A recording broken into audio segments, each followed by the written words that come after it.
À toutes et à tous. Bienvenue encore une fois Non, attends, moi, je me à déplace. ce troisième webinaire thématique organisé par le réseau phare dans le cadre du dispositif phare projet. Moi, je suis Nyando pour celles et ceux qui ne me connaissent pas encore et qui participent pour la première fois à nos webinaires thématiques.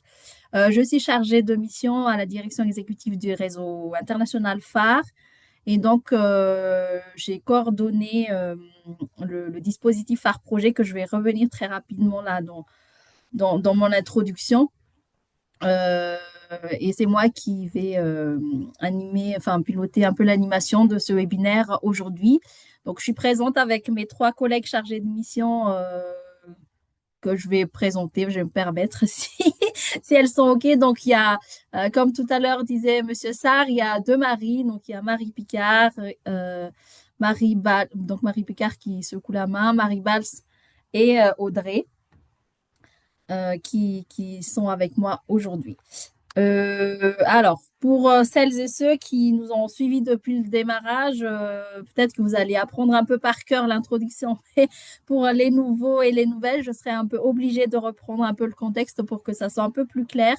Donc, le webinaire s'inscrit, comme je le disais tout à l'heure, dans le dispositif qu'on a baptisé phare projet, euh, c'est-à-dire des structures de formation euh, que le réseau phare a accompagné depuis 2023. En 2022, le réseau phare a lancé un appel à projet à l'endroit des structures de formation dans ses pays membres pour pouvoir les accompagner techniquement et financièrement dans la mise en œuvre de projets de formation. Et donc, ces projets-là ont été mis en œuvre dans 9 pays du réseau phare avec 15 structures de formation euh, pendant 2 ans, donc de 2023 à 2025. Et l'année 2026, c'est plutôt marqué par des activités de capitalisation et de valorisation de ces projets-là, dont le webinaire thématique qui nous réunit aujourd'hui. Pour rappel, il y avait deux déjà webinaires thématiques qui ont eu lieu avant celui-là et il y a un dernier, un quatrième, qui va avoir lieu dans 2 semaines. Alors, l'objectif global de ces webinaires, c'est justement pour valoriser les résultats et les effets obtenus par nos partenaires donc de phare projet, de croiser des expériences autour d'une thématique donnée. Donc, aujourd'hui, on se retrouve autour de la thématique de la formation continue des producteurs en activité. Et c'est aussi de nous permettre au réseau international de poursuivre notre rôle d'accompagnateur vis-à-vis de ces porteurs de projets et de jouer pleinement notre rôle de réseau. Aujourd'hui, comme je disais, c'est un partage d'expérience sur la formation continue des producteurs en activité. Il s'agira plus particulièrement, au-delà de la présentation très rapide de chaque projet, euh, de revenir sur un certain nombre d'éléments clés qui favorisent l'amélioration de ce type de formation. Donc, la formation continue des producteurs, parce qu'on en parle, il y a plusieurs facteurs clés qui méritent d'être euh, évoqués. Bon, on va pas tous les traiter, mais on sera autour de 4 questions principales, donc qui seront répondues par nos intervenants sur la base de leur expérience. Un premier point sur l'analyse des besoins et des demandes de formation des producteurs et des productrices. Le deuxième point, c'est sur l'implication des acteurs dans la mise en œuvre de ces dispositifs de formation continue. Le troisième point sera autour de la prise en compte et la valorisation des savoirs endogènes dans le cadre de ces formations. Et le quatrième point, c'est sur le suivi post-formation des producteurs et des productrices avec une dimension un peu de partage d'outils. Et donc, nos trois intervenants partenaires que je remercie encore chaleureusement aujourd'hui vont nous partager leur expérience autour de ces éléments. Et on a trois porteurs de projets aujourd'hui. Un qui est le FIFATA à Madagascar, donc c'est une organisation professionnelle agricole fêtière pour ceux qui ne connaissent pas. Donc, représenté aujourd'hui par Younj, il va se présenter tout à l'heure. Il va nous présenter ses expériences autour de projets de renforcement de dispositifs de paysans relais. Donc, il va nous en parler un peu plus. Le deuxième intervenant, c'est Monsieur Khalidouba de l'EGAB, donc entente c'est l'organisation des professionnels d'éleveurs et de pasteurs au Sénégal, donc il va pouvoir nous en dire un peu plus sur le projet d'adaptation de dispositifs de champs-école agropastoral. Et enfin, Monsieur Mamadou Diallo, qui est le président directeur général d'une structure de formation basée aussi au Sénégal. Sur leur projet de formation continue des productrices et des jeunes producteurs de fonio. Avant de passer au vif de questions, donc en termes de déroulement, chaque intervenant va très brièvement nous présenter leur projet, de quoi il s'agit. Et ensuite, on enchaînera sur les questions. À chaque fois, je repose la question et chaque intervenant à tour de rôle va nous présenter leur expérience. Donc, sans plus tarder, je vais inviter un peu dans cet ordre-là d'introduction à nos intervenants, donc Fifata Younes, ensuite Khalidou de EGAP et enfin Monsieur Mamadou Diallo de ISETA de nous présenter leur projet. Ah oui, juste avant que Younes, tu prennes la parole, je voudrais aussi euh, préciser que pour optimiser le temps, donc on vous invite à poser au fur et à mesure vos questions ou éventuelles observations, réactions dans le chat, que nous puissions à la fin en sélectionner une série et qu'on puisse les adresser à nos intervenants. Donc comme ça, on gagnera un peu de temps au lieu de faire un tour de table encore de questions pour ce temps d'échange. Merci. Donc, Younes, la parole est à toi. Je vais projeter le support. Donc, merci pour la parole donnée. Je profite aussi de l'occasion pour dire bonjour à tout le monde. Et merci à Réseau Phare pour cette opportunité de partager l'expérience que FIFATA a eue dans le cadre du projet Phare. Donc, moi, je suis Fenoan Nzaounza Isaac, responsable sur l'évaluation de FIFATA, qui était en charge du projet pendant la mise en œuvre. Rapidement, je vais présenter rapidement FIFATA. Si on peut aller au diapo de présentation de FIFATA. FIFATA, donc, c'est 13 à 12 régions avec 13 OPR, 369 000 membres, 6 organisations paysannes spécialisées qui constituent le groupe FIFATA.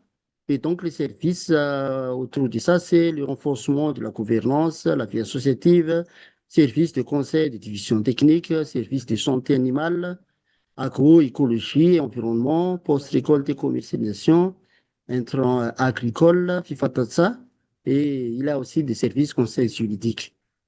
Sans tarder, je vais aller directement aux présentations du projet dans le cadre de la collaboration avec les réseaux phares diapo suivant. Euh, donc, euh, le projet a été donc réalisé sur deux régions, qui est Bunglav et Menapé. Donc, l'objectif global pour nous, c'était de améliorer la productivité agricole, la sécurité alimentaire et renforcer la résilience des membres des OP en promouvant les services de formation pérenne et à proximité pour les agriculteurs membres. Donc, il avait eu donc 4 phases de mise en œuvre. Une phase d'implémentation où nous avons fait le diagnostic, définition de curricula de formation. Il y a aussi le formation et renforcement des capacités pour les paysans relais et les paysans relais référents. L'accompagnement est suivi post-formation, dotation des kits et accompagnement. Et il y a la capitalisation en quatrième phase. Donc, pour cible de ce projet, il y a 40 paysans relais en culture maraîchère, 40 paysans relais en santé animale, 20 paysans relais référents, 20 pépiniéristes et 1600 agriculteurs membres des OP. Donc, nous avons donc mobilisé plusieurs acteurs durant la mise en œuvre de ce projet. Il y a FIFATA et les deux OPR, membres de FIFATA, qui est FFTM dans la région Ménapé et FUMB dans la région Ponglav. Sur la photo, c'est FUMB, c'est celui de Ongo et Ponglav, c'est celui d'Ampaï. Les communes en vert, là, ce sont les communes d'intervention. Il a FFLP qui est un branchement de FIFATA en charge de tout ce qui est via société socio-organisationnelle. Il a CFL, une structure spécialisée dans tout ce qui est agroécologie, mais ils ont également assuré tout ce qui est formation transversale, la direction régionale de l'agriculture et de l'élevage dans les deux régions, à travers la formation en santé animale et Pharmata aussi a été mobilisé à travers les comités de pilotage. J'aimerais expliquer rapidement les dispositifs de paysan relais pour comprendre donc la structuration de FIFATA. Donc FIFATA, il a des unions locales de producteurs ULP et dans chaque union locale de producteurs, il a ce qu'on appelle donc paysan relais qui assure donc la division technique au sein de cette union. Et les unions locales de producteurs se structurent en union communale et il a aussi d'autres paysans relais. Donc si on zoome sur cette partie-là, donc c'est celui à droite. Donc, c'est à partir de là que on a défini donc les rôles et responsabilités du PR. S'il est au niveau de l'ULP, donc le rôle c'est d'assurer des modèles à son exploitation, assurer des conseils de vision technique aux membres, fournir des services de qualité aux membres de son OP, assurer la communication et les rapportages, suivi accompagnement de réalisation par les membres. Et le PR au niveau de l'union communale, l'union UC, c'est de faciliter la mise en œuvre des services, la coordination des services, assurer aussi une communication et rapportage et l'animation des autres paysans relais. Donc voilà pour le projet en général. S'il y a des questions, donc, je serai disponible là à répondre par rapport à tout ça. Donc, quel est les effets et bilan du projet à notre côté? Donc, on a pu donc faire un diagnostic des besoins en formation. On a amélioré trois curricula de formation. On a touché 114 pays enrôlés. On a formé donc 114 pays enrôlés, dont 24 formateurs formés. Donc, ce sont les pays enrôlés référents au niveau communal et les techniciens des OPR. On a mis en place des sites de démonstration, sites démonstratifs. On a produit 52 650 chaînes plans qui sont installés ensuite, notamment ce sont des fruitiers. On a pu octroyer 35 800 doses de vaccins, donc contribuant à 23 700 de surplus de poulets produits. Et on a donc amélioré, renforcé les services en santé animale sur les deux régions. Donc, comme effet obtenu, il a les compétences renforcées des PR, il a les dispositifs renforcés et les services en santé animale et en agroécologie qui sont installés et améliorés. Voilà, merci. Merci Younes pour cette présentation. Donc, on va donner la parole à Khalidouba de Gab Sénégal pour qu'il puisse aussi nous présenter très rapidement son projet. Merci. Salam alaikum, bonjour tout le monde. Bonjour. Bonjour, on vous entend très bien. Vous êtes là? Oui, on vous entend très Ok. bien. Allez-y. Donc, moi, je m'appelle Khalidouba, je suis le secrétaire général de l'EGAP. EGAP, c'est une organisation d'agropasteurs qui est dans le nord du Sénégal, dans la zone sylvopastorale, communément appelée zone où on trouve plus les activités agropastorales du Sénégal.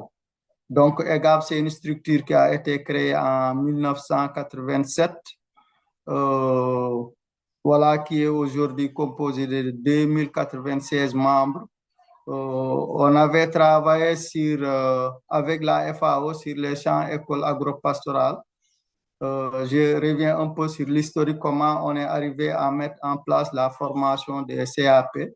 Donc, c'est avec la FAO qu'on l'a démarré avec l'appui des AVSF. Quand on a évalué ce programme-là, on s'est retrouvé que on a plus formé les gens sur l'agriculture et l'élevage, surtout en technique d'embouche bovine. Alors que la principale,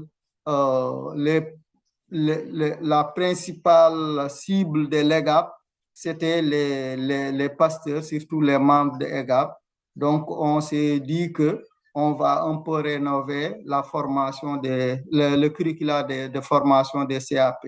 C'est dans ce sens qu'on a lancé le projet qui aujourd'hui fait l'objet de notre débat, qui consiste à améliorer, systématiser l'offre de formation sur le pastoralisme à travers l'adaptation de la pédagogie et des contenus des champs écoles agropastorales aux réalités surtout de la zone du Ferlo, surtout en tenant en compte l'aspect surtout du pastoralisme.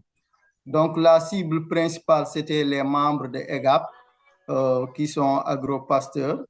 Et aujourd'hui, le résultat qu'on s'était fixé, c'est d'arriver à un curricula de formation rénové qui va intégrer surtout l'aspect pastoralisme, mais aussi d'avoir des facilitateurs et des formateurs en CAP qui sont plus formés, qui ont plus de compétences pour conduire les formations au niveau des bénéficiaires, c'est-à-dire au niveau des CAP, mais également de prendre en compte l'égalité des chances entre les hommes, les femmes, les jeunes, donc sur les offres de formation. Et alors, avoir aussi une offre de formation qui est rénovée, c'est-à-dire qui a pris en compte tout ce qui est aspect du pastoralisme. Aussi, on finit avoir des éleveurs qui sont formés parce que généralement, les éleveurs, quand on les formait simplement sur les techniques d'embouche, alors que le besoin le plus important, c'est de les former sur les métiers de pastoralisme. Et enfin, avoir une capitalisation qui nous permet vraiment de connaître comment ces champs écoles ont été conduits. Pour les résultats chiffrés, on est arrivé vraiment à mettre en place 4 curricula de formation qui ont été élaborés avec l'appui des partenaires. Et quand on dit les partenaires, je vais en revenir, c'est tous ceux qui ont participé à l'élaboration de ces curricula-là. Donc, à partir de ces curricula, on est arrivé à mettre en place et réaliser 24 modules de formation qui nous ont permis vraiment de conduire les champs écoles agropastorales au niveau des 10 sites qui ont été identifiés et où les cours se sont déroulés normalement. Et ensuite, avoir 90 personnes qui sont formées sur des modules spécifiques. Parce que les modules spécifiques, on s'est dit que dans la conduite des CAP, ce n'est pas tous les jours où on est dans les 4 murs ou bien sous les hangars pour former. Parfois, il faut aller rencontrer la communauté autour des points de concentration des éleveurs, autour des forages, autour des marchés, autour des grandes places, des grands publics, pour au moins échanger, informer, sensibiliser ces acteurs-là sur les thématiques qui leur sont vraiment importantes, à savoir sur la conduite du pastoralisme, sur les pratiques ancestrales basées sur le monde, c'est-à-dire la cure salée, sur les pratiques basées sur la sécurisation du bétail pour lutter contre les vols de bétail et des trucs comme ça. Donc, ces thématiques, on les a conduites avec, en public, avec qui nous a permis vraiment de toucher 90 personnes. et avoir aujourd'hui 14 facilitateurs qui ont été formés sur la conduite des CAP, mais avec une rénovation qui nous a permis vraiment d'intégrer l'aspect du pastoralisme. Et dans les CAP, ça nous a permis de toucher 269 participants qui ont été formés avec les 100 écoles agropastorales en dehors des séances d'animation, sensibilisation qu'on tenait publiquement.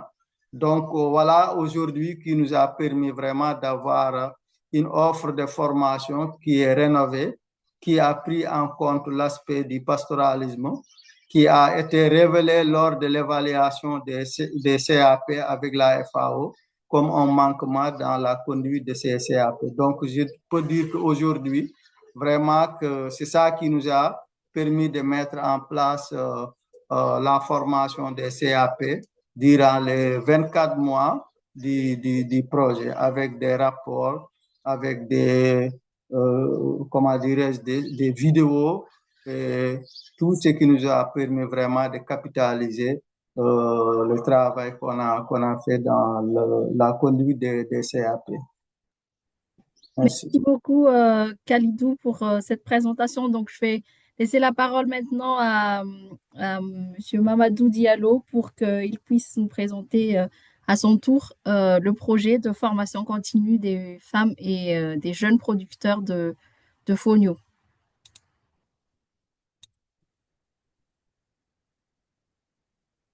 Bonjour à tous. Bonjour. D'accord. Pour nous, au niveau de la zone sud-est du Sénégal, nous avons choisi la spéculation du fonio. Donc, et pour ce projet, on a ciblé 100 femmes, producteurs et productrices. Et c'était un groupe de 100 personnes, dont 80% c'était des femmes. Il y avait aussi des jeunes. Et pour ce faire, nous avons pu mettre en place avec ces femmes un centre de services agricoles de proximité avec une unité de transformation qui a même été inaugurée en présence du réseau phare. Et ainsi, nous avons pu... non, c'est elle qui présente, c'est elle qui projette. C'est où? Non, attends. Excusez-moi, elle croyait que c'est moi qui projetais.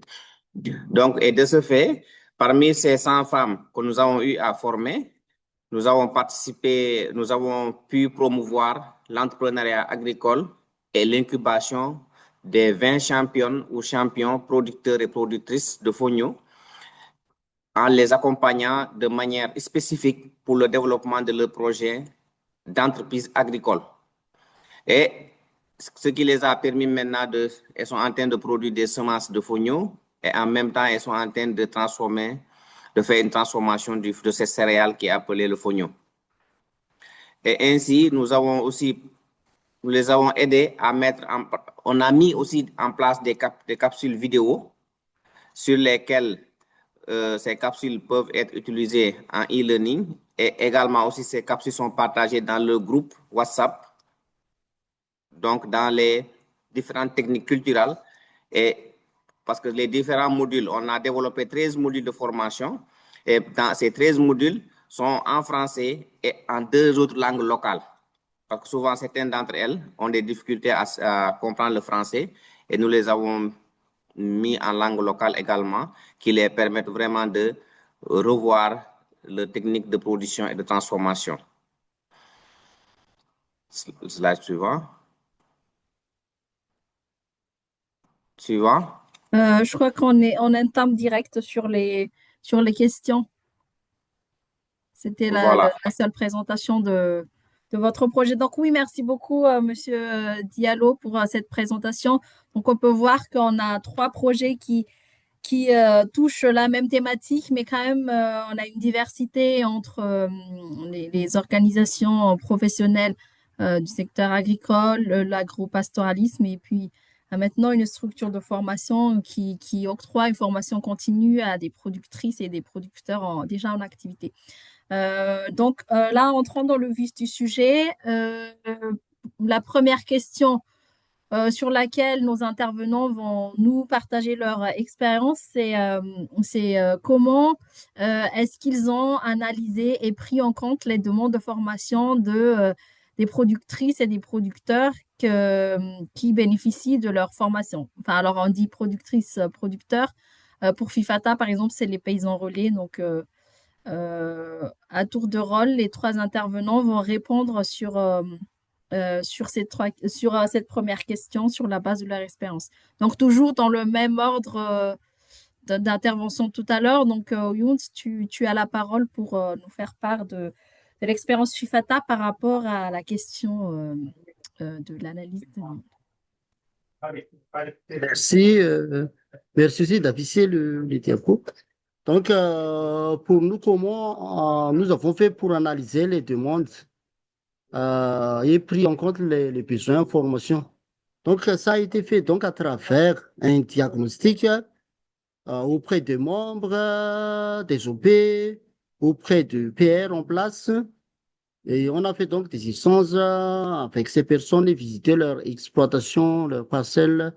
Voilà donc la démarche. FIFATA a déjà fait de formation de paysans ruraux auparavant, mais à chaque nouvelle formation, il a fallu donc comprendre vraiment quels sont les besoins des membres. Donc, il a donc voilà quelques questions qui ont orienté donc ces diagnostics.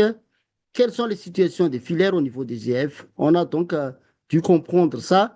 Quelle filière va donc vraiment aider les agriculteurs à améliorer leurs revenus? Donc, c'est pour répondre à la vision de FIFATA, c'est une agriculture. La vision de FIFATA, c'est d'avoir une agriculture familiale, professionnelle, compétitive et qui s'agrandit dans le respect de l'environnement. Donc, même s'il avait donc déjà des filières qui sont, disons, commerciales, donc sur quelle filière on peut travailler donc pour améliorer la situation des exploitations agricoles et quelles sont les demandes et attentes des membres par rapport à des services autour de ces filières. Donc, à partir de là, on a donc vu le port, le polycasse et l'agroécologie comme piliers. Donc, quel besoin pour faciliter la division des pratiques techniques? Donc, comment faire pour permettre de toucher les membres, tous les membres des OP, à adopter les techniques? Ça, donc, la question, à travers des démonstrations, peut-être, à travers des échanges. Donc, comment on va faire? Ensuite, voir les rôles et responsabilités que les PR actuels assurent au niveau ces OP, voir aussi les manques de PR. Quels sont les services déjà fournis actuellement? Donc, voir les lacunes des services, voilà les demandes et les besoins, quels sont les services qui sont manquants actuellement et quelles sont les organisations possibles autour de ces services. Donc, à partir de ces points-là, on a donc pu donc identifier les besoins de renforcement technique tout d'abord pour les PR et aussi besoin de renforcement, disons, transversal pour ces PR-là. Parce que le renforcement-là ne concerne pas seulement les techniques, mais il y a aussi des renforcements qui sont transversales, qui ont été nécessaires.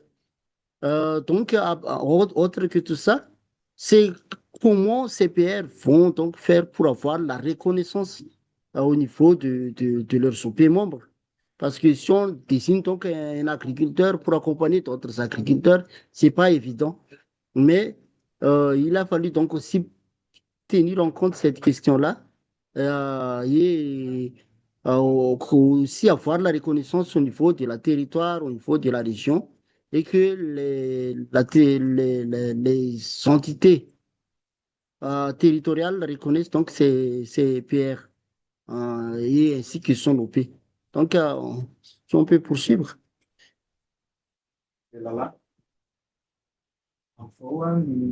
Donc, à partir de cette démarche-là, on a donc pu identifier des modules. Il y avait déjà des modules existants, mais dans ces modules-là, on a donc apporté des améliorations, de renforcement et tout ça.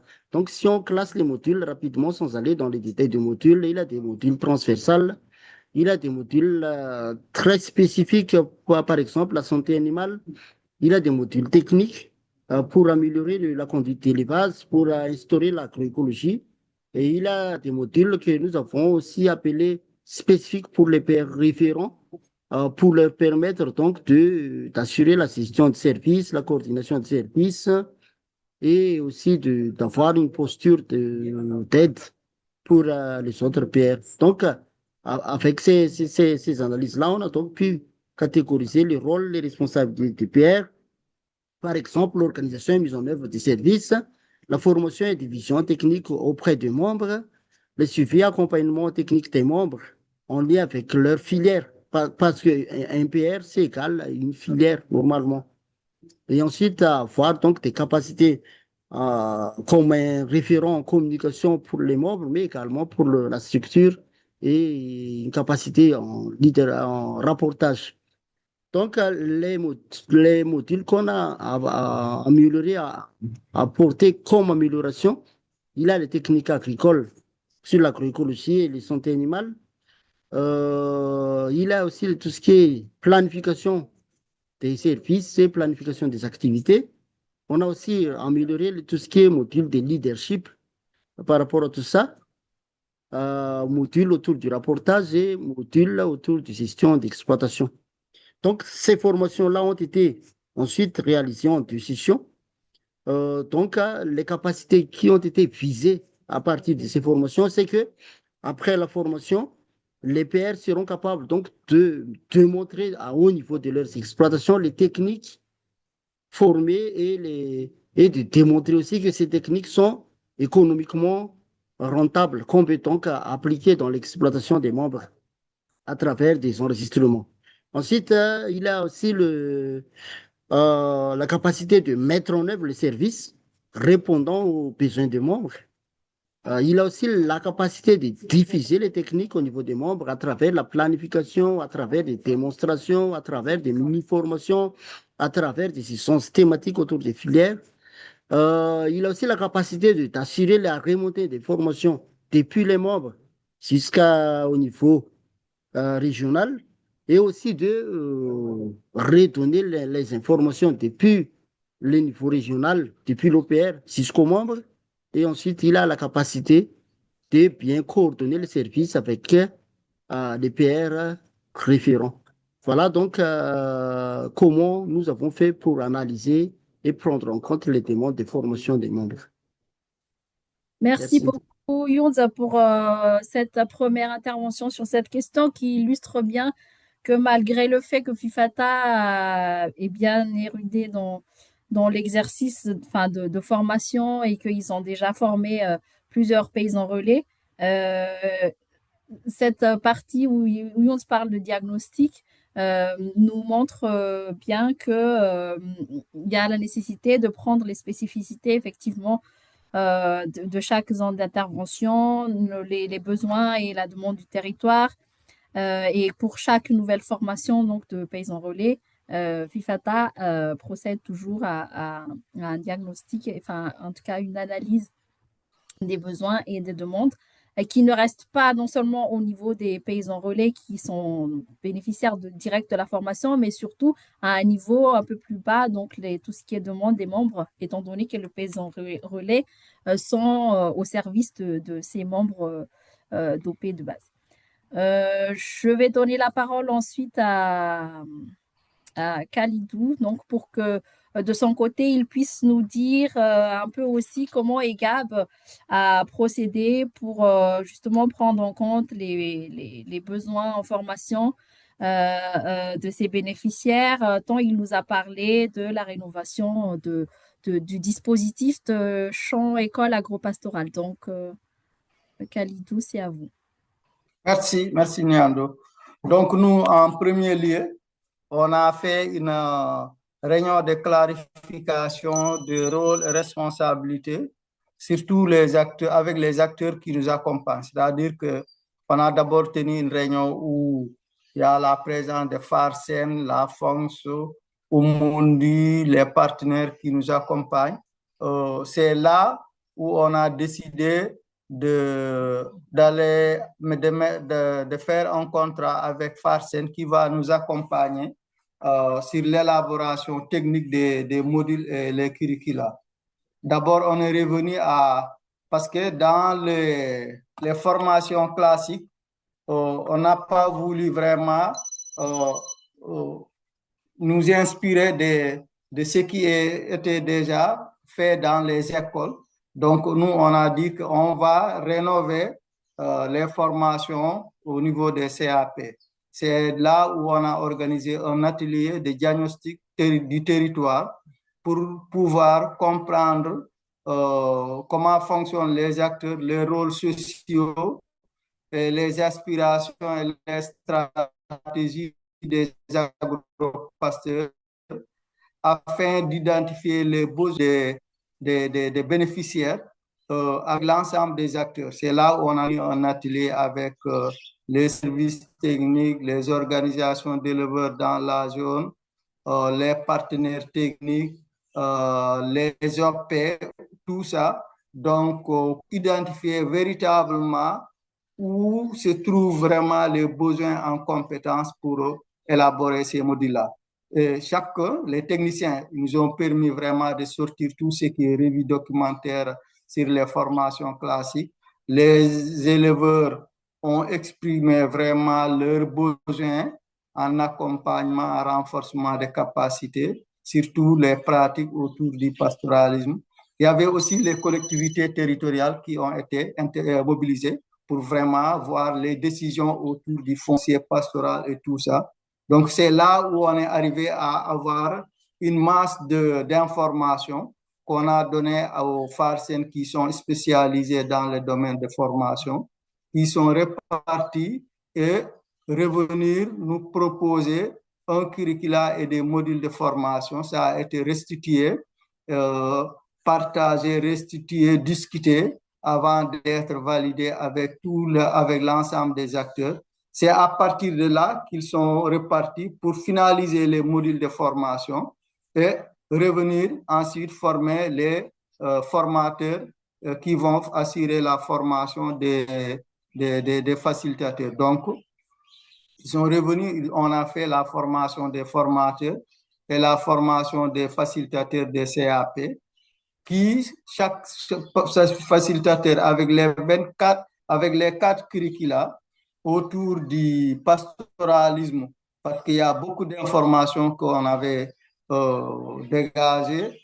Il y avait d'abord le curricula 1 porté sur la production animale, le deuxième curricula porté sur la production agricole et végétale, le troisième curricula, c'est surtout sur le pastoralisme, sur les modules spécifiques, sur les acteurs et les agropasteurs autour des CAP.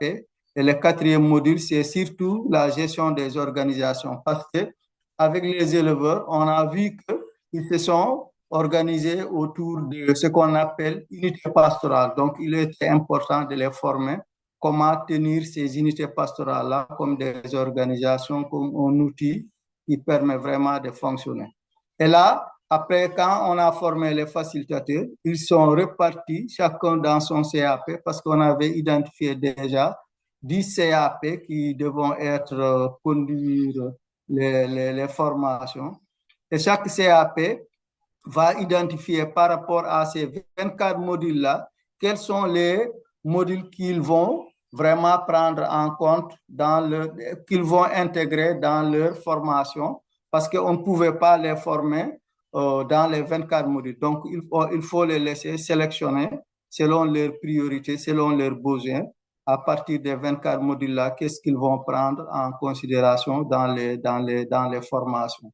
C'est à ce moment-là que les animateurs ont commencé les 10 cohortes qui ont été identifiées pour les formations des CAP. Voilà donc nous, comment on est arrivé à identifier les besoins de formation à partir de l'analyse des zones, des territoires, pour vraiment arriver à proposer les 4 curricula qui ont intégré les 24 modules de formation pour les 10 CAP. Donc, voilà nous ce qu'on a fait pour l'identification, l'analyse des besoins en formation.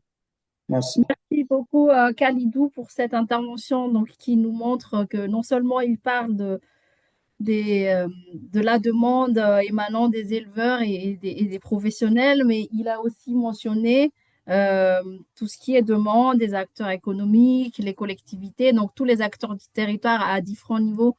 Il y avait cette analyse de la demande et pour faire émerger après des besoins en formation qui leur ont permis de rénover le dispositif. Alors peut-être juste avant de continuer, j'aimerais quand même préciser parce que Khalidou, il parle beaucoup de Farsen et pour ceux et celles qui ne sont pas du réseau phare et qui ne connaissent pas, le Farsen ou Phare Sénégal, en fait, c'est un réseau aussi d'acteurs de la phare, mais au niveau national. C'est comme le réseau international, mais c'est au niveau national, donc c'est au Sénégal. Et pour dire que au réseau phare, il y a maintenant 11 pays qui ont formalisé leur réseau phare national. Et dans le cadre du projet porté par EGAB, le réseau phare national, le Farsen dont il a mentionné tout à l'heure, a il a contribué à la mise en œuvre de certaines activités, dont notamment le diagnostic et aussi une partie de la formation des facilitateurs. Sans plus tarder, je vais passer la parole maintenant à Mamadou Diallo de ISETA pour qu'à son tour, il puisse nous parler un peu de l'origine de la demande de formation, enfin pourquoi ils sont arrivés à offrir des formations dans la filière Fonio et en ciblant particulièrement les productrices et des jeunes producteurs et comment aussi, quelles démarches ils ont adoptées pour arriver à définir leur offre de formation et analyser la demande de ces productrices et producteurs dans la région de Tambacounda. Donc, Mamadou, c'est à vous. Merci beaucoup. Rebonjour. Alors, pour nous à ISETA, d'abord, ISETA, pour ceux qui ne connaissent pas, c'est un institut supérieur de formation agricole et qui est créé depuis 2012 à Tambacounda et qui forme les jeunes et les femmes jusqu'en licence 3.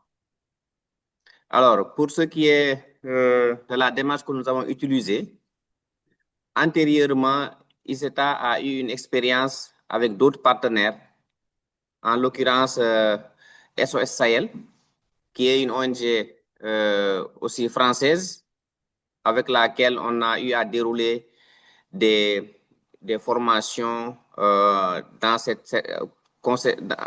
la culture du Fogno et dans la même région du Sénégal oriental, en l'occurrence à Tambacounda et à Kédougou, et dans deux autres communes différentes de celle-là. Eu égard à cela, nous avons identifié le besoin que les femmes portent sur ces céréales, parce que c'est une céréale qui est vraiment bien vendue, donc et aussi bien au niveau national qu'au niveau international. Si on compare par exemple le prix du kilogramme de Fogno, qui peut s'élever jusqu'à 2500 francs CFA par kilogramme, par contre le riz peut aller jusqu'à 500 francs par kilogramme. Et de ce fait, quand les femmes vendent le Fogno, ça les apporte beaucoup plus en termes de revenus que les autres céréales. Ainsi, on a aussi pensé et vu aussi que ces céréales est bien adaptée, s'adapte facilement aux conditions climatiques. Le besoin hydrique est très faible, c'est très réduit, c'est-à-dire que ça ne demande pas beaucoup d'eau, comme le riz et les autres céréales. Et nous avons partagé, nous nous sommes rapprochés des services régionaux de l'agriculture, en l'occurrence le service de développement rural de Tambacounda et aussi de l'ISRA de Tamba, qui ont fait des recherches et donc qui ont fait beaucoup d'études sur ces céréales avec d'autres partenaires.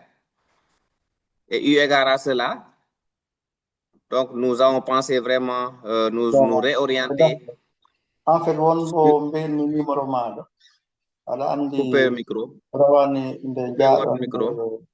Ghana. Kalidou, est-ce que vous pouvez couper votre micro, s'il vous plaît? Donc, et aussi, le village que nous avons ciblé, c'est un village qui est situé, donc c'est un village qui est situé dans la commune de Neteboulou. Et c'est dans ce village aussi que notre ferme-école, c'est-à-dire la ferme-école de Iseta, se trouve. Et ceci nous permet vraiment de faciliter le déplacement de ces femmes. Et en même temps aussi, ça permet aussi à ces femmes ou même au village donc de bien voir que Iseta aussi est là et avec ses partenaires, il est possible de les aider à développer de nouvelles démarches. Dans ce choix aussi de cette céréale, nous avons également rencontré ces femmes avec des fiches d'enquête que nous avons distribuées. Nous avons compris que ces femmes ont eu écho, dont certains ne produisaient pas le fognon, et celles qui produisaient déjà, qui étaient à un taux de moins de 25%, les autres ont eu un écho favorable sur la culture, la transformation du fognon. Et de ce fait, le revenu tiré aussi du fognon dans tout le processus de production, de transformation et de commercialisation suscitait une importance majeure pour ces femmes-là. Parce que le fognon, aussi bien la paille, tout ce qui est du fognon est utilisable. Donc, tout se vend. Donc, la paille est bien utilisée pour le fourrage pour les animaux. Donc, le reste aussi, la même chose. Donc, le fognon aussi est une bonne ressource alimentaire pour les familles, au même titre que les autres donc, cultures vivrières. Et voire même, plus même, parce que le fognon est conseillé pour les diabétiques, alors qui n'est pas trop riche en gluten. Donc, eu égard à cela, la demande en fognon est très élevée. Et le besoin était très important pour le choix de cette céréale. Et également aussi, vu notre expérience sur les autres groupes qu'on a eu à former, ça nous a vraiment facilité la tâche pour mieux concevoir 13 modules de formation et qui sont aussi des modules digitalisés en termes d'innovation et qui sont mis en forme de capsules vidéo et accessibles à ces femmes-là et dans leur langue locale. Donc, de ce fait, je pense que la sélection n'avait pas été très, très, très compliquée avec l'implication aussi des autorités locales, en l'occurrence le chef de village, le comité de gestion qui était au niveau du village, le sous-préfet, les élus locaux. Donc, c'est ce qui nous a vraiment facilité la tâche pour une très bonne sélection. Je pense que au finish, ça s'est très bien déroulé. Donc, s'il y a quelque chose à augmenter, M. Faye, c'est bon? Ok, merci beaucoup, Mamadou Diallo, pour cette intervention qui, d'une fois de plus, nous montre la dimension de l'analyse de la demande et des besoins au niveau des bénéficiaires eux-mêmes. Donc là, on parlait beaucoup d'impliquer les acteurs des territoires, que ce soit Fifata, EGAB et Iseta, là, nous en parle aussi. Donc la deuxième question, on va passer à la deuxième question pour justement nos trois intervenants puissent nous nous développer un peu plus comment ils ont impliqué les acteurs du territoire dans la mise en œuvre de leur formation. Donc, Younes, c'est de nouveau à toi la parole pour nous parler de... Merci. Donc, pour notre cas, donc, je vais aller donc, depuis la préparation jusqu'à l'accompagnement post-formation. À la préparation de la formation, donc, il avait déjà la mobilisation de FIFATA et les deux OPR, ainsi que les OP à la base. Durant les diagnostics, OP, il a les paysans relais qui sont déjà fonctionnels et les membres. Donc, il a aussi l'implication d'un comité formation de FIFATA.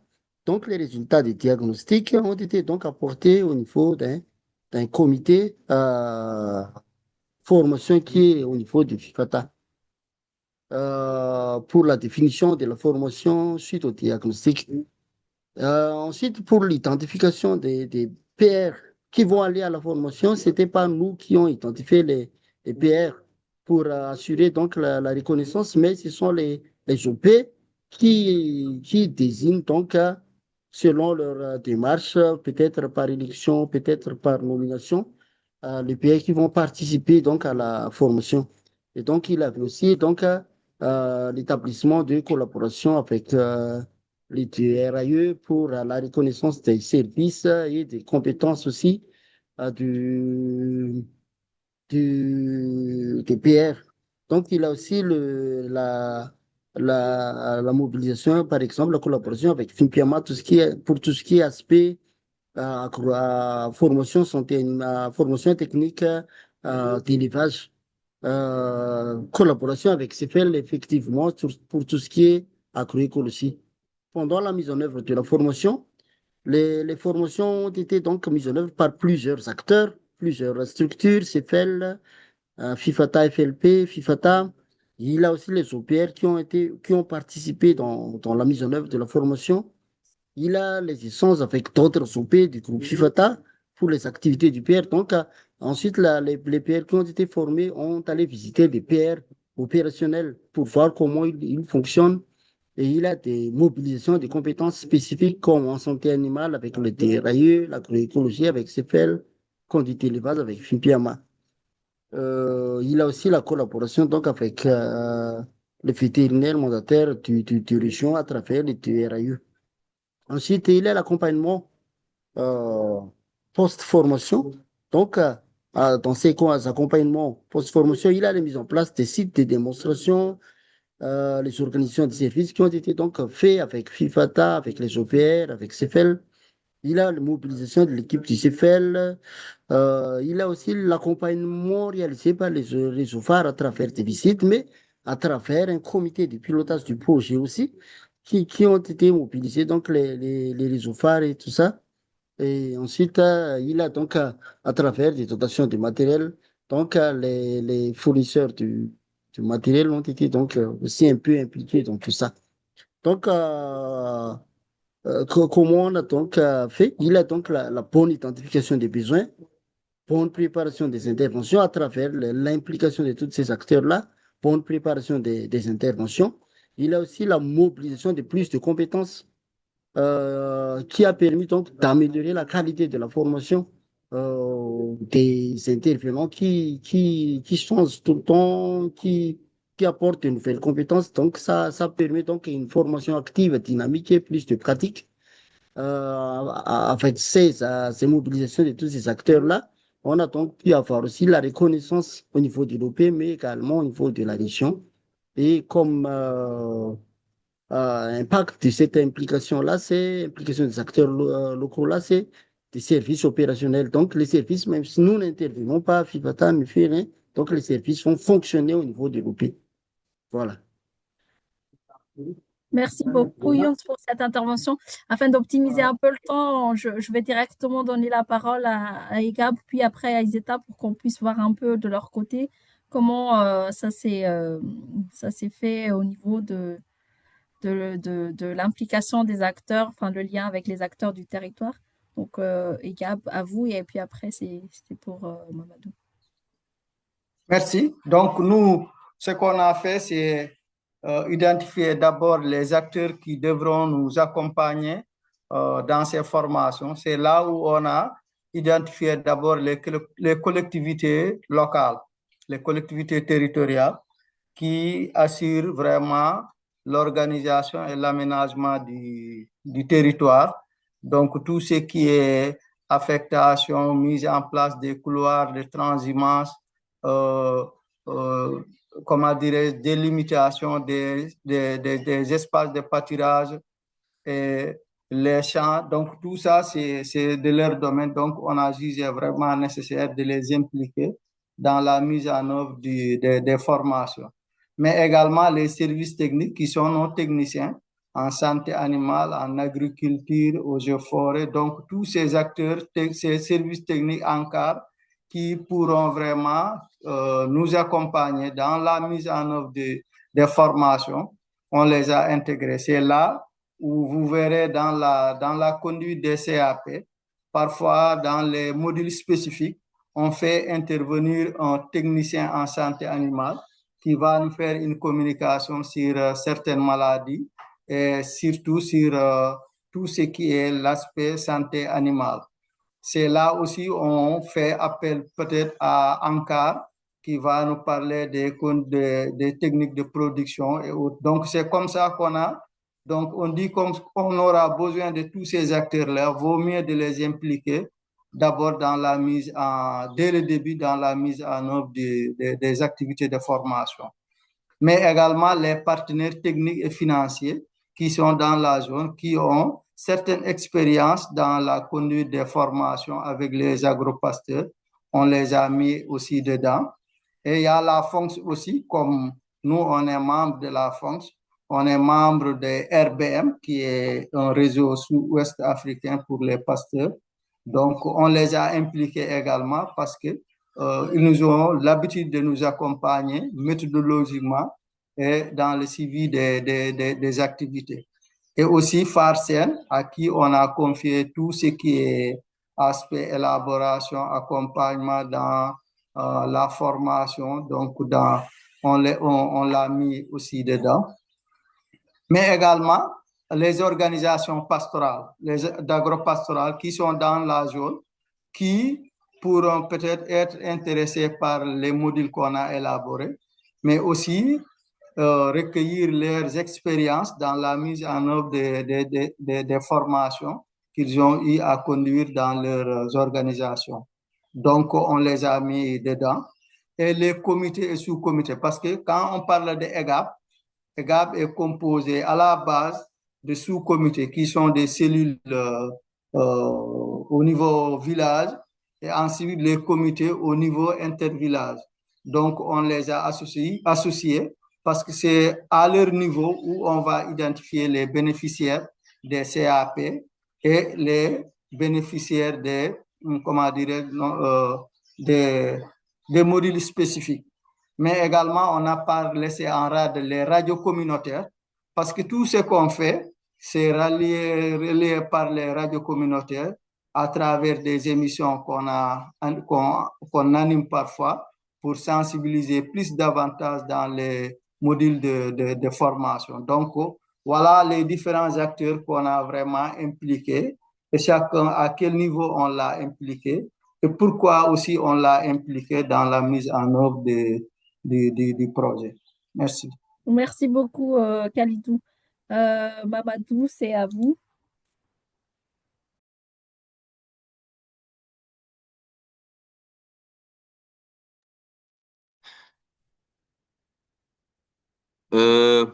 Pour ce qui est de ISETA, pour la mise en œuvre de ce projet, alors on a déjà, au départ, on a mis en place un comité de pilotage.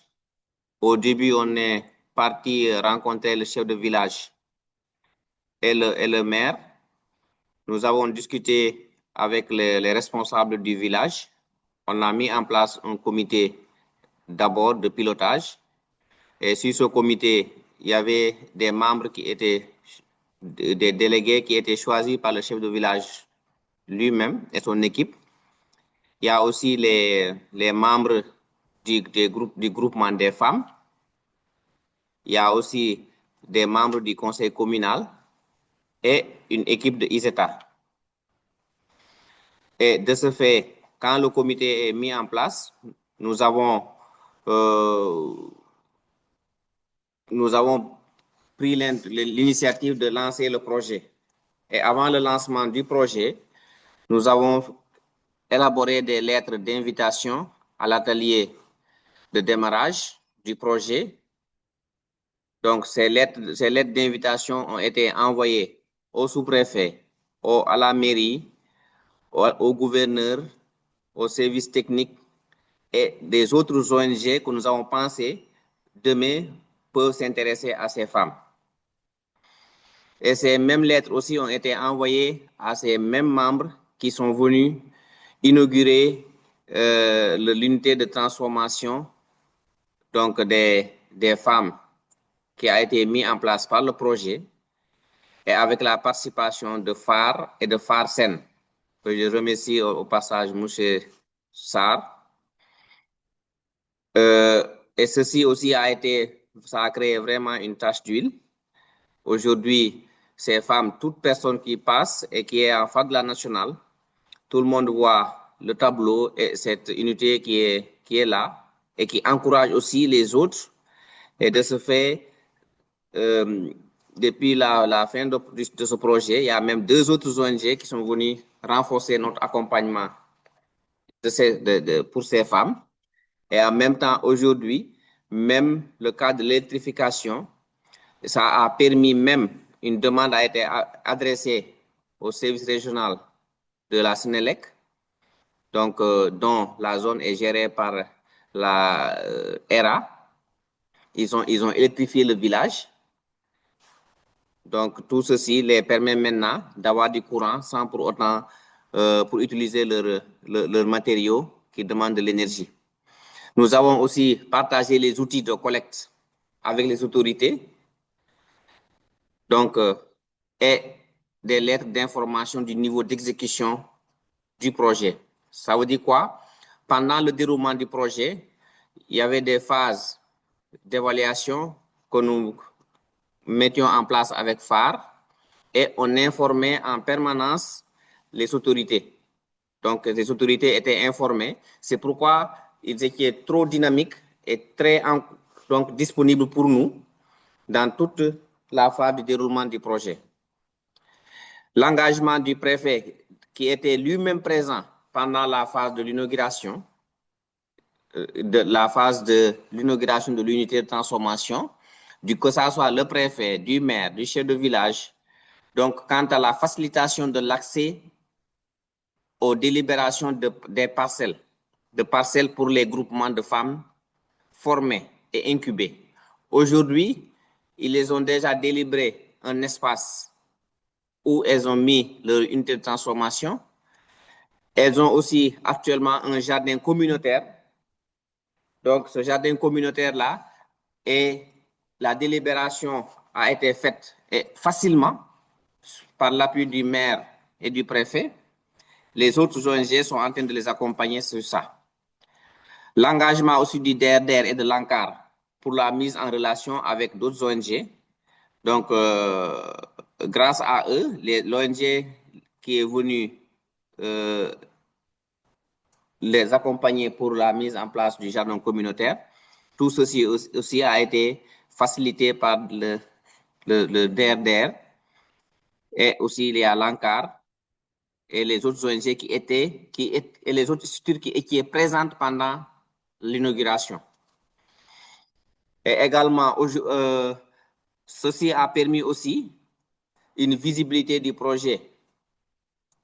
Le projet, actuellement, il y a une très bonne visibilité et une très bonne notoriété du projet dans toute la région. Parce que tous les autres villages environnants, quand ils voient que ces femmes sont dynamiques et leur unité de transformation est fonctionnelle, le jardin communautaire est fonctionnel, elles transforment le fognon correctement, le champ école aussi est toujours fonctionnel. À présent, la parcelle de démonstration pour le champ école, pour la culture du fognon, est toujours disponible pour elles. Et en même temps aussi, ceci a donné une très bonne visibilité et aussi quelque chose qui est très utile pour elles, qui a facilité beaucoup plus leur visibilité, c'est les capsules vidéo. Donc, elles partagent ça avec d'autres femmes qui sont dans d'autres secteurs et les gens les encouragent. Et en même temps, tout le monde nous pose la question à savoir, phare c'est quoi, phare c'est quoi. Donc, aujourd'hui, je pense qu'elles nous ont beaucoup aidé à vulgariser les actions de phare au niveau, en tout cas au niveau de notre région. Cette action est a créé une très grande tache d'huile au sein de leur communauté. Donc, en grosso modo, voici ce qui a été donc visible sur l'action des autorités et les autres partenaires. Merci. Merci beaucoup. Merci beaucoup à vous trois pour ce partage sur l'implication des acteurs qui nous montre qu'effectivement, une action de formation ne peut pas être à dissocier de son territoire. On voit bien à différentes étapes l'implication des acteurs et qui ont démontré, qui ont contribué à l'efficacité de chaque type de formation que vous avez pu dispenser. Je vois que l'heure file très vite, donc je vais devoir demander à nos intervenants d'être les plus synthétiques possibles dans les les deux dernières questions. La suivante qui concerne donc plutôt EGAB et ISETA sur quelle place accordez-vous au savoir endogène dans les formations que vous avez mises en œuvre, sachant qu'on ne part pas non plus d'un terrain vierge et qu'il y a déjà ces savoirs locaux. Comment vous avez pris en compte ça? Donc, en premier, je vais redonner la parole à EGAB et ensuite ISETA. Et je vous demande vraiment d'être synthétique sur ces interventions. Merci. Merci beaucoup. Pour EGAB, on sait que en dehors des formations classiques, comme on était en train de rénover les formations, on n'a pas pris, on a intégré les savoirs endogènes. Comment on les a intégrés? Parce qu'on est dans le pastoralisme. On sait qu'il y a des gens qui l'ont pratiqué pendant plus d'une soixantaine d'années.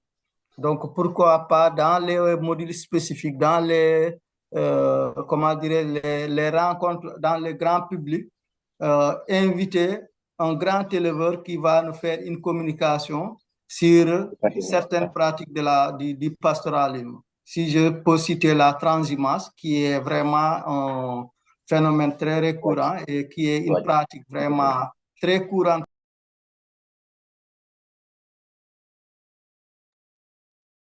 Votre micro est coupé, Khalidou. Bon, j'ai développé dans le vide, hein, excusez-moi.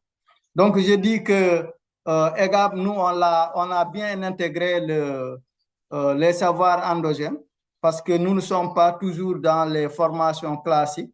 Donc, on sait qu'on est dans une zone, quand on parle du pastoralisme, il y a des gens qui l'ont pratiqué pendant plus d'une soixantaine d'années. Donc, eux, au moins, ils connaissent un peu sur cette question-là. Par exemple, si je donne un exemple, dans les sensibilisations, parfois on fait intervenir un ancien éleveur, un grand éleveur qui a pratiqué la transhumance pendant plusieurs années. Comment il a vécu la transhumance, comment ils l'ont vu, quelles sont les difficultés rencontrées, quels sont les avantages, les inconvénients. Et voilà, donc tout ça, il va expliquer ça à la nouvelle génération et aussi même aux acteurs actuels. Comment eux, ils le vivaient avant et aujourd'hui, comment ça se vit dans cette zone-là. Et aussi, parfois, on fait intervenir une vieille dame qui a pratiqué, qui a travaillé beaucoup sur le lait. Comment le lait est avant et actuellement et la place de la femme autour du lait. Parce que quand on parle ici du lait, on sait que le lait, c'est réservé pour les femmes, pour les éleveuses. Donc, comment cette dame-là, quelles sont quelle communication va-t-elle faire à la nouvelle génération par rapport à ces laits-là. Donc, c'est comme ça qu'on a intégré les savoirs endogènes parce que ce n'est écrit nulle part. Donc, comment les recueillir, c'est de faire inviter un ancien qui connaît, qui a pratiqué. Et aussi, on a travaillé aussi sur le monde. C'est une pratique du monde, c'est une cure salée, donc très connue dans la zone et qui a tendance à disparaître.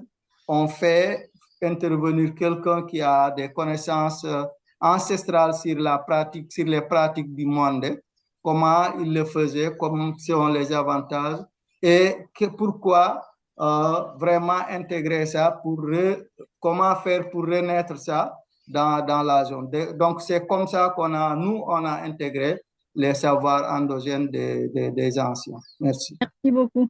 Et quant à vous, Iseta, vous avez,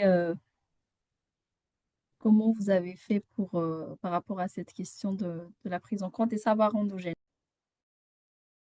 Donc, pour nous à ISETA, d'abord, ISETA, nous sommes un peu habitués à participer aux AST, c'est-à-dire l'écriture des programmes de façon formelle pour les CPS, surtout les CPS.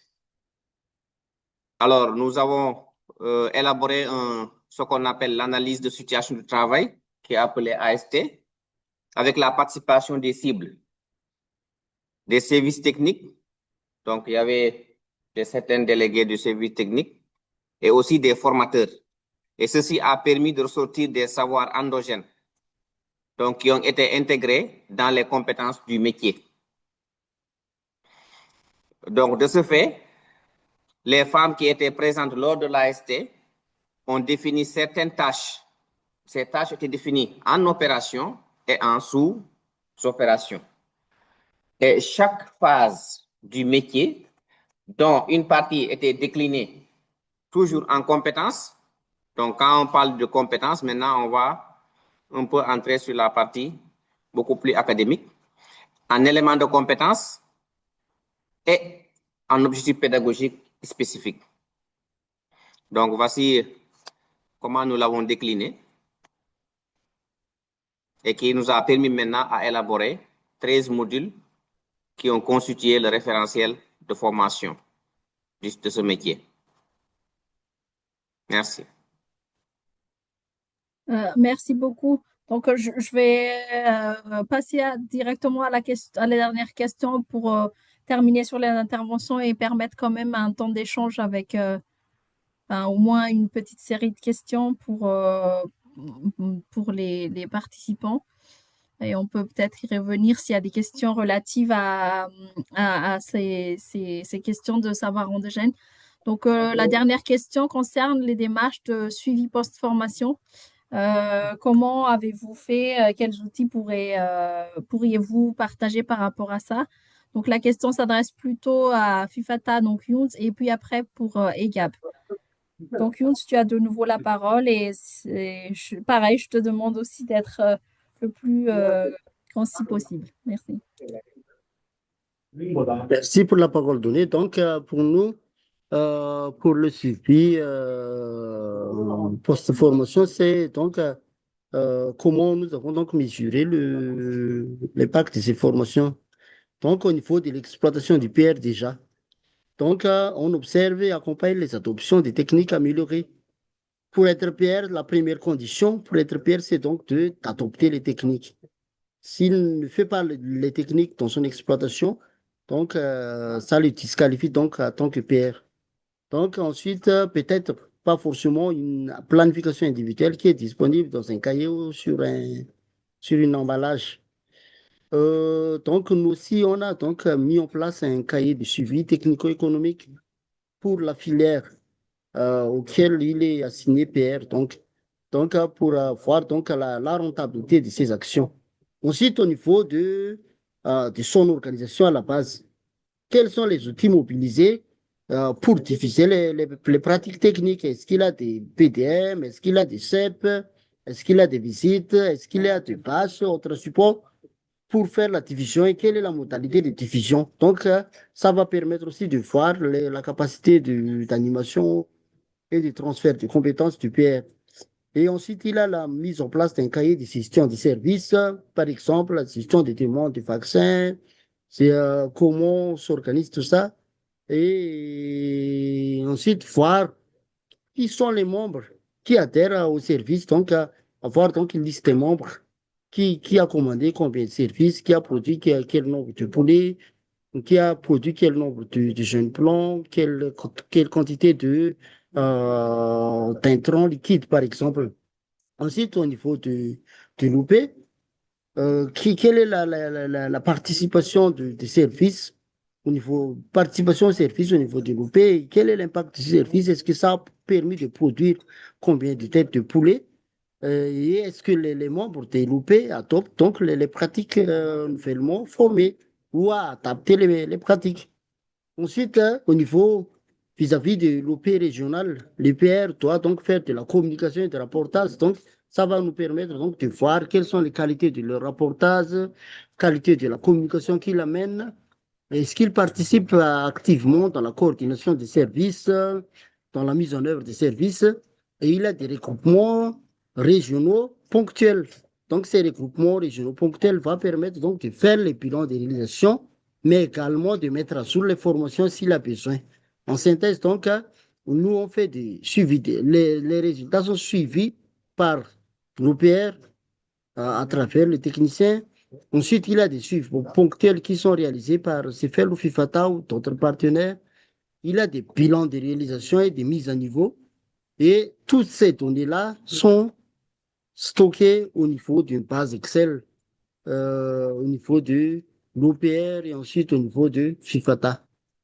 Voilà donc pour les suivis de l'adoption et des réalisations à travers ces formations-là. Merci, Younes. Et qu'en est-il pour EGAP? Donc, Khalidou, tu as la parole pour terminer sur cette dernière question. Merci beaucoup. Donc, pour nous, comme je l'ai dit, on a 14 animateurs qui ont suivi les formations. Et ce sont ces 14 animateurs qui vont continuer à faire des suivis périodiques au niveau des CAP. Pour rappel, on a conduit les formations avec 10 CAP. Aujourd'hui, on a arrêté d'accompagner la formation de ces CAP-là. On est parti ouvrir 10 nouveaux CAP dans d'autres comités qui ont besoin vraiment de ces genres de formations pour continuer là-bas les formations. Maintenant, parce que les 10 qui ont suivi les formations durant les 2 années passées, on va continuer à faire des suivis périodiques pour voir est-ce que ce qu'ils ont appris, ils sont en train de pratiquer ça dans les pratiques agro-pastorales. Pourquoi ils ont pratiqué, pourquoi ils n'ont pas pratiqué. Là où ils ont eu des difficultés, l'animateur pourra venir assister aux bénéficiaires pour la mise en pratique de la formation dans les pratiques quotidiennes de ces activités.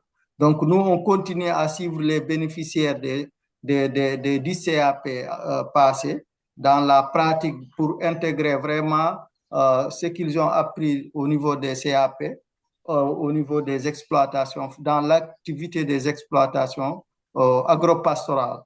Mais par contre, on va ouvrir 10 nouveaux CAP qui vont continuer à suivre les formations avec les CAP.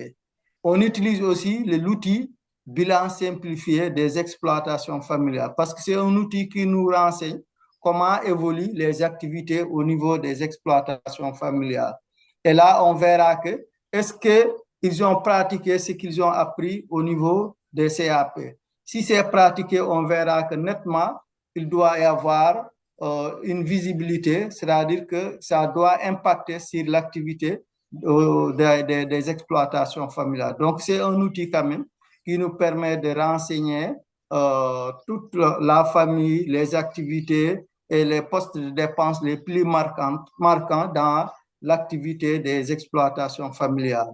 Et aussi, on a un autre outil, peut-être ça c'est spécifiquement pour EGAP, ce qu'on appelle les marqueurs de progrès, qui nous permet de voir est-ce qu'on est dans le cap de ce qu'on s'est visé depuis le début jusqu'à nos jours. Donc voilà comment nous on continue à accompagner les CAP. Merci beaucoup, Kalitou. Merci à vous trois pour ces interventions. Là, il y a très peu de temps pour les questions, donc je vais laisser la parole à ma collègue Marie qui a surveillé le chat pendant tout ce temps et qui va nous lire les questions et en nous excusant d'avance parce qu'on ne va pas pouvoir répondre à tout, mais qu'au moins, il y a les premières ou les plus pertinentes qui mériteraient d'être partagées. Et pendant qu'il y a les questions, je vais quand même afficher ce diapo pour que vous puissiez voir un peu quelques ressources. De toute façon, ça sera partagé avec vous. Mais on a aussi quelques ressources au réseau phare que nous pouvons partager sur un peu la thématique de cette formation continue.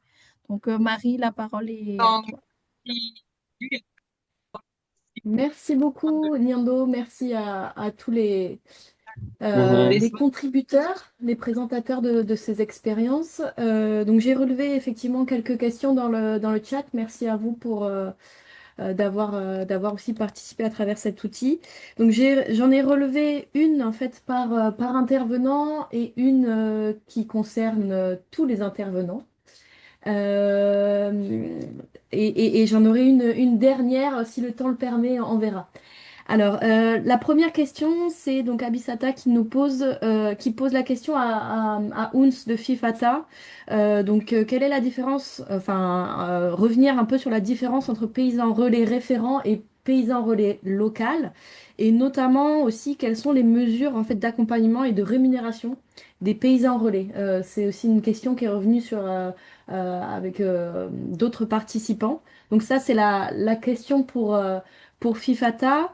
Euh, je vous laisse noter et puis ensuite on vous donnera la parole au fur et à mesure. Pour Iseta, il y avait une question sur la disponibilité des capsules vidéo qui ont été réalisées. Est-ce que c'est des capsules qui sont en ligne, disponibles? Est-ce qu'elles sont diffusables? Et ensuite, pour EGAB, on avait une question sur le nombre en fait de centres, nombre de centres et peut-être aussi de champs-écoles. Alors, c'est quelque chose sur lequel Khalidou est aussi revenu à la fin de son intervention, donc peut-être repréciser un petit peu l'ampleur finalement du dispositif de formation de proximité. Et donc, à tous les trois, peut-être une question un peu plus de prise de recul sur quels conseils donneriez-vous pour mettre à l'échelle ce type d'initiative? Voilà, merci beaucoup. Alors, peut-être Fifata, Ouns. Donc, merci pour la question. Quelle différence entre PR référent et PR local? Donc, en fait, le PR local, c'est un PR qui se trouve au niveau de l'OP et qui est destiné donc à diffuser des pratiques au niveau de l'OP, à assurer les services au niveau de l'OP, diffuser des pratiques, fournir des services, faire de la communication au niveau de l'OP. Mais lorsqu'on s'étend donc sur une échelle du territoire, une commune peut contenir, disons, 12 OP. Chaque OP a donc son PR et on identifie donc un ou deux PR référents qui va assurer donc un rôle de facilitateur pour les PR locales, qui peut aider les PR locales, qui facilite donc sur l'acheminement des services parce que, par exemple, la vaccination part donc du niveau régional, arrive au niveau du PR local et que c'est le PR local qui est au PR référent et c'est le PR référent qui assure donc les dispatching des vaccins. Mais s'il y a des pères qui ne sont pas encore capables d'assurer le service, donc c'est le père référent qui accompagne cette père-là. Donc c'est le père référent donc a un rôle de coordination et de facilitation des services et un rôle d'interface entre le PR et le niveau régional. Donc les mesures d'accompagnement, ce qu'il faut donc assurer, c'est que les PR ne sont pas donc identifiés par FIFATA, mais ce sont les OP locales qui identifient les PR. Et ça, c'est en lien avec leur OP régional, avec les techniciens de leurs OP régionales, pour que ces PR-là se soient bien intégrés dans son OP, là où il va faire le service ensuite. Ensuite, ces PR sont renforcés de façon à ce que le service qu'ils fournissent soit autonome.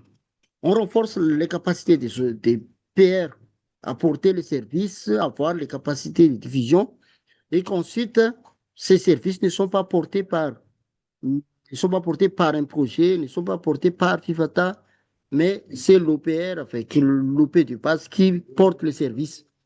Et donc, il faut s'assurer donc de l'identification du secteur du PR par l'OP et assurer aussi d'un accompagnement continu de la part des acteurs régionaux au niveau du PR. Pour ce qui est de rémunération, moi, je parlais plutôt, pour le cas de FIFATA, de motivation, mais pas de rémunération parce que on ne tourne pas du salaire ou de rémunération proprement dit au PR, mais plutôt de la motivation. Ces motivations peuvent prendre donc la forme de formation, peut prendre la forme de reconnaissance au niveau local et régional, peut prendre la forme d'installation des sites démonstratifs ou des diffusions. Et une chose c'est plus important, c'est que la rémunération, la motivation des PR se trouve donc même dans les services. Par exemple, il produit donc, il fait du service de vaccination. Son OP décide de assurer qu'il a 100 milliards ou 20 milliards de surplus dans les services. Donc, ça va lui revenir et ça va permettre donc de payer une partie de son prestation. Donc, la rémunération se trouve déjà dans le service lui-même. Conseil pour la mise à l'échelle, c'est euh, il faut qu'il a quand même injecter quelque chose pour la mise en place. Ça, c'est primordial. La formation, ça, c'est de l'investissement. Donc, lorsqu'on fait la formation, c'est l'investissement que l'on donne donc aux PR. Il faut que ces PR-là soient bien identifiés et que ensuite les services qu'ils vont fournir soient bien identifiés. Parce que si les services ne répondent pas aux besoins des membres, donc les services vont disparaître automatiquement. Personne ne va pas y adhérer. Donc, dès que les services répondent aux besoins des membres, ça va ensuite être mis à l'échelle au niveau de la commune, mais ça va être, c'est possible de répliquer la démarche à d'autres zones. Voilà. Donc, le plus grand investissement, c'est la formation et l'accompagnement. La formation, quand j'ai dit formation, il a la préparation, il a la formation et il a l'accompagnement aussi. Voilà. Merci.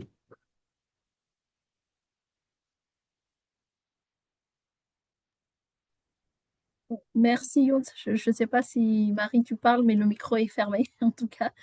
Donc, la question maintenant suivante, c'était pour Iseta, je crois. Donc, C'est Mamadi. ça. Oui, bonjour. C'est s'agissant des capsules vidéo, hein. Oui, Alors, pour ces capsules vidéo, pour la mise en ligne, déjà pour les mettre en ligne, par exemple, si on prend l'exemple de nos autres partenaires avec lesquels on a travaillé sur le même modèle, parce que pour les mettre en ligne, il fallait d'abord avoir déjà un site avec un espace de stockage bien défini, un site Internet, quoi, où il faut les stocker. Malheureusement, pendant notre offre de départ, on l'avait mis, mais comment il s'appelle, la limite qu'on avait, on avait jugé de l'enlever pour ne pas dépasser le budget. Donc, par contre, actuellement, ces vidéos sont disponibles juste pour ces femmes dans le groupe via les réseaux sociaux. Donc, soit par TikTok ou soit par WhatsApp. C'est avec ça qu'elles partagent. Et en même temps, nous on les a en archive. Maintenant, si vous, par exemple, vous voulez en avoir quelques-unes, je pense Nyando en a. Mm. Donc, on peut aussi partager avec vous. Mm. Merci. Oui. Mm. Merci. Merci Diallo. Peut-être Marie, tu voulais. Oui, Diallo, peut-être juste pour information, ces capsules vidéo, vous pouvez les mettre gratuitement sur YouTube sans avoir un site internet. Donc il faut juste créer une chaîne YouTube au nom d'Isetta qui permettrait de partager et en effet où le réseau phare pourrait relayer ces capsules vidéo. Et voilà, ça peut aussi faire office d'archive au-delà de WhatsApp où en effet sur WhatsApp vous n'allez pas pouvoir les stocker. Oui, oui, ça, vous avez raison. Je vais dire ça au monteur. Mm. Merci. Et Mhm. peut-être juste sur la partie mise à l'échelle, quel conseil vous donneriez si cette initiative pouvait être mise à l'échelle ou Mise sur à d'autres l'échelle. territoires? Les, Développer les d'autres capsules, territoires. quoi. Pour que tout le monde Le puisse faire projet la en même général, chose. hein, c'est pas- Ah oui, oui. Mm. Pour la prochaine fois, nous, euh, on a une nouvelle expérience pendant la réalisation de ces capsules. Donc, tout le monde peut le faire, mais aussi, il faudrait mieux réfléchir sur les mettre sur tablette.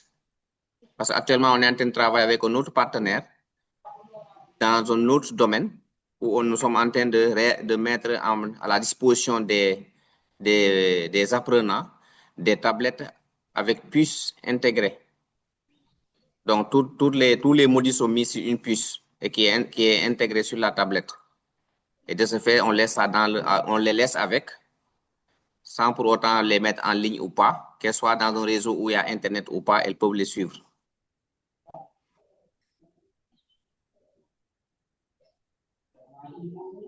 Ou bien il y a d'autres choses? Bon, bon, oui. C'est bon? Merci beaucoup. Merci beaucoup, Diallo. On peut passer à Egad. Merci. Merci tout le monde. Donc, pour la question qui concerne EGAP, on a 10 cohortes, à savoir un par CAP. Et chaque CAP, le nombre d'auditeurs varie entre 25 à 30 auditeurs. Donc, c'est comme ça qu'on a conduit les formations au niveau des 10 CAP qui, voilà, ont participé à la formation et ça nous a permis quand même de, de travailler sur 7 modules de formation et ça nous a permis de toucher 2069 membres des bénéficiaires et 90 personnes autres qui ont participé dans les modules spécifiques avec des émissions radio qui nous ont permis vraiment de toucher plus de 3000 et quelques auditeurs de ces radios-là. Donc, c'est comme ça que nous, on a conduit les formations. Merci. Merci, Khalidou. Et pour la dernière question, pour la mise à l'échelle ou la reproductibilité dans d'autres territoires, quel conseil vous donneriez? Oui, oui, pour ça, bon, nous, on va vers une capitalisation. Peut-être on va Ok. patienter après la capitalisation, on verra. Comment Ça on marche. va. Donc, Pardon? on aura d'autres informations plus tard, alors, c'est ça? Oui, oui, peut-être. Oui, oui. Très bien. Ben, merci beaucoup. Merci à tous. Alors, peut-être la dernière question, Nyando, si il y avait une question dans le chat sur comment adhérer ou intégrer officiellement le réseau Farsen. Donc là, peut-être si Soleiman peut répondre, ou Nyando aussi.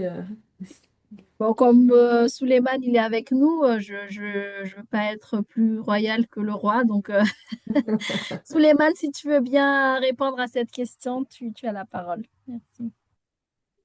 D'accord, merci beaucoup.